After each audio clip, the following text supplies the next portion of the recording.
ముందెప్పుడు fashion channel చూస్తే ఇలాంటి డ్రెస్సులు కూడా వేసుకుంటారా, ఇంత విచిత్రంగా ఉన్నాయేంటి అనుకునే వాళ్ళము. కానీ బెంగళూరులో కొన్ని ఏరియాస్ ఉన్నాయి, Indiranagar, SG Palya, Koramangala, MG road, Bellandur, తర్వాత సర్జాపూర్, ఇలాంటి ఏరియాస్కి వెళ్తే అక్కడ మొత్తం మనకు ఫ్యాషన్ ఛానలే కనిపిస్తుంది.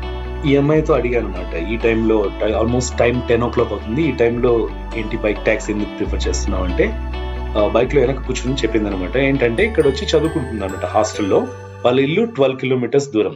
So daily up and down చేయాలంటే ఇబ్బంది కాబట్టి సో వీకెండ్స్ మాత్రం ఇంటికి వెళ్ళి వస్తూ ఉంటుంది. సో బెంగళూరులో 12 kilometers దూరం ఉన్నా కూడా హాస్టల్లో ఉండాల్సి వస్తుంది అనమాట. ఇది పరిస్థితి. 12 kilometers దూరం ఉంటేనే అప్ అండ్ డౌన్ చేయలేక ఇట్లా హాస్టల్లో తీసుకుంటున్నారంటే మీరే అర్థం చేసుకోవచ్చు ట్రాఫిక్ ఎలా ఉంటుందో. ట్రాఫిక్ లో ఆ 12 kilometers పోవాలంటే మినిమం 1.5 గంట పడుతుంది. అందుకనే హాస్టల్లో ఉండి చదువుకుంటారు పిల్లలు.